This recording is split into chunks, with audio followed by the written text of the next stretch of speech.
Well, hello there. You are watching the press preview, a first look at what is on the front pages.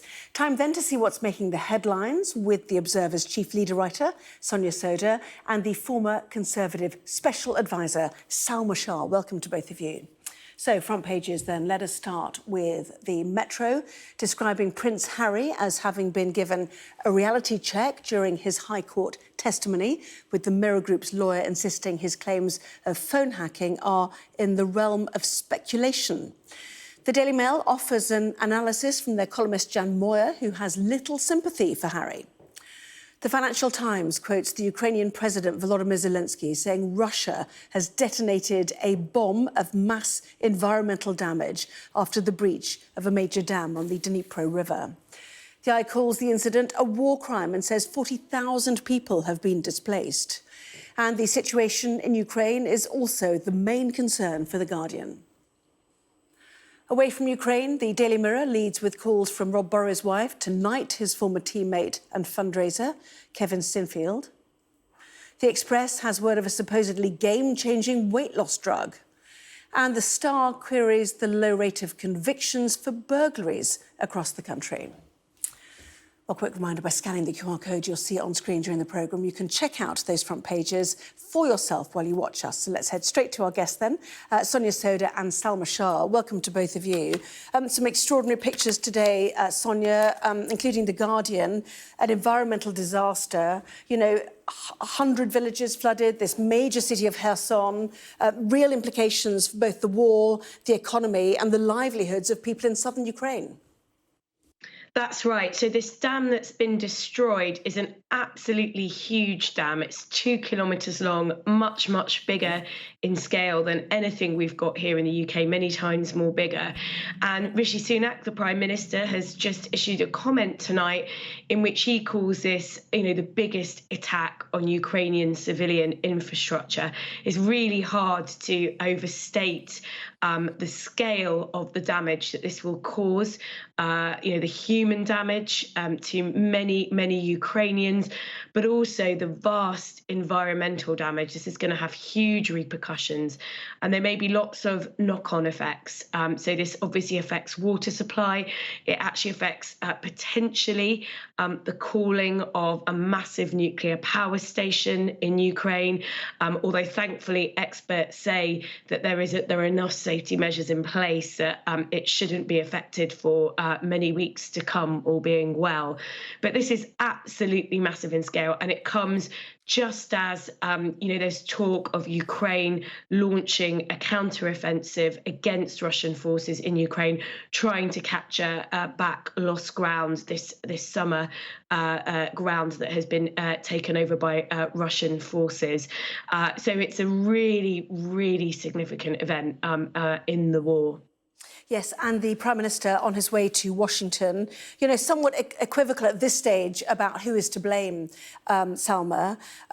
He says our military and intelligence agencies are currently looking at it. Too soon to preempt that and make a definitive judgment. But what I can say is if it's intentional, it would represent, I think, as Sonia quoted, the largest attack on civilian infrastructure in Ukraine since the start of the war, and just demonstrates the new lows that we would have seen from Russian aggression. He went on to say attacks on civilian infrastructure are appalling and wrong. Similar from the White House, discussions at the UN Security Agency. But this is hugely significant, is it not? And long feared, that's the point about this. Yeah, of course, it's hugely significant. And of course, there is also a difference in the way that people are being quoted. So, as you say, the Prime Minister has had some nuance in his statement. The Russians have strongly denied that they're responsible for this. And as their form goes, suggesting that it's an act of self-sabotage by Ukraine. And the President of the European Council has called it and is quoted as calling it a war crime. The Ukrainians are calling it an act of terror. So there is some nuance because, of course, it then becomes incumbent on Western powers to then consider what their response is going to be to this. And as Sonia's just spoken about, this also will create some issue for the war effort on Ukraine's part, because this is a huge catastrophe, which is going to require a lot of resource from the army and, of course, the government's attention, because we are talking about 40,000 people who are going to be displaced as a consequence of this. Not just the environmental catastrophe, but what this does to surrounding infrastructure. And we actually, this is the first part of it. We don't actually know how this is going to play out in terms of the flooding. Yes, and that 40,000 is the figure we can see there on the front page of the Eye, Salma. At least 150 tonnes of oil from the dam has already leaked into the Dnipro River. That's according to the Environment Minister for Ukraine. It's the dam itself, one of the biggest in the world. And certainly the other comments from Rishi Sunak is about, their first response has to be humanitarian, trying to help all those people who are fleeing or being moved. I mean, is Russia moving them to Russia, Sonia? Well, I mean, I think that's the question, because initially it looks like this is going to have a much bigger impact in terms of the scale of the destruction on Russian controlled areas of Ukraine. So what's going to happen to those Ukrainian citizens? I think and what kind of humanitarian efforts are going to be supplied to them in areas that are controlled by Russia? I think that's a really big question. I think it's important to say as well, although, some people are being quite cautious before we know too much more about attributing blame to Russia. Although, interestingly, I think the EU has already done that. Ursula von der Leyen has gone so far as to do that. I think it's important to say that one thing we do know is that this dam was controlled by Russia in the run-up to this huge explosion. And one thing the Ukrainians are saying is this scale of damage, it cannot have been caused by an attack on the dam sort of from the outside. It looks like an attack that has happened, from the dam itself. Yeah, and certainly residents were suggesting that Kherson is the garden of Ukraine.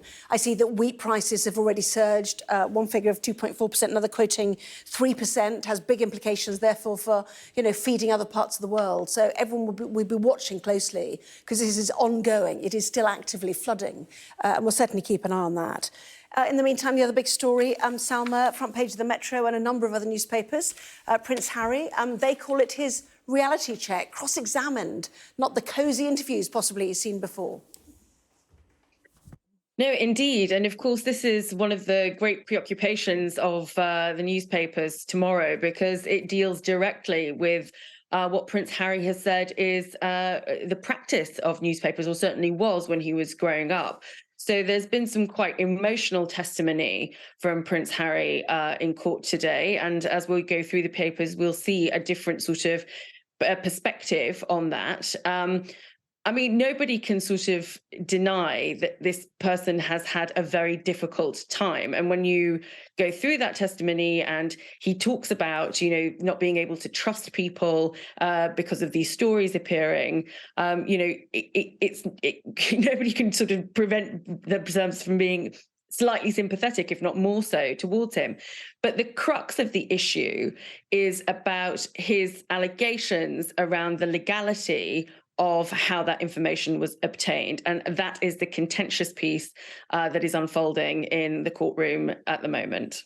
Yes, suggestions of you might have been filmed going into a pub because it had or a restaurant because it had a celebrity chef there. It wasn't necessarily something that had been leaked. Suggestions that it might have been in the paper before. That's why Mirror journalists were there. You could see the pattern of defence from the Mirror, Sonia, during today's testimony. You can, and I think there's going to be a lot of sympathy for Harry and what he speaks about and what he's spoken about in court today. But the issue is that, the weight is on him. He's the person who has to prove his allegations about the Mirror. We know that the Mirror has acknowledged and admitted to hacking the phones of many people in order to get stories. But in this case, Harry has to prove that in relation to the stories that he's putting forwards, those stories were obtained by the Mirror through unlawful means. And that's quite a tough bar that's quite a tough threshold to cross in a court of law. And that's why we're seeing the pushback from the Mirror's lawyers, where the KC cross-examining Harry is sort of putting a lot of pressure on him and saying, well, this story that was already reported in the press that you've put forward, couldn't this detail have come from here?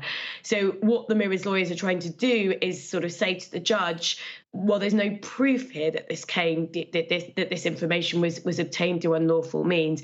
So it is quite a high bar that Harry has to clear.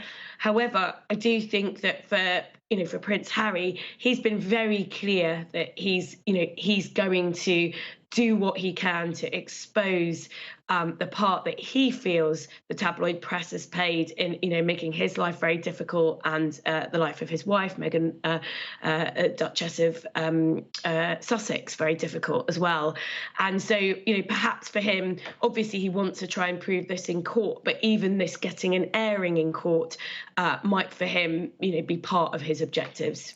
Yes, and The Guardian, using the word vile, Prince Harry said vile British tabloids had a devastating impact on his mental health. But there were broader attacks too, weren't there, Salma, on the state of the British press and the government as both being at rock bottom, with the government having no appetite for press regulation.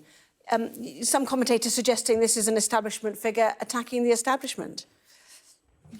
Well, it's interesting because he sort of calls out the Prime Minister in his testimony, and is insinuating that there's too much closeness between the press and government. And I think that to some extent that's a slightly naive perspective because, of course, journalists hold government to account, and having been someone on the inside of government, and Sonia too, journalists do hold governments to account. They do hold prime ministers to account. So I think that some of that is actually slightly misplaced. Although, he's now no longer a working member of the royal family, and he's perfectly entitled to have his view on this, but it is just a view. Daily Mail, Jan Moyer, he must have longed for the schmaltzy embrace of Oprah. At last, here we go, curtain up, drum roll, lights, action. Here comes the judge, closely followed by the Duke of Sussex, one day late, etc. Different papers with different views, presumably depending on whether or not they are subject to this kind of action from Prince Harry, Sonia. Yeah, I think that's right. I think you can see a division in the press. I think the Daily Mail front page, it's obviously this column by Jan Moyer is referencing the fact that being cross-examined in court is no walk in the park.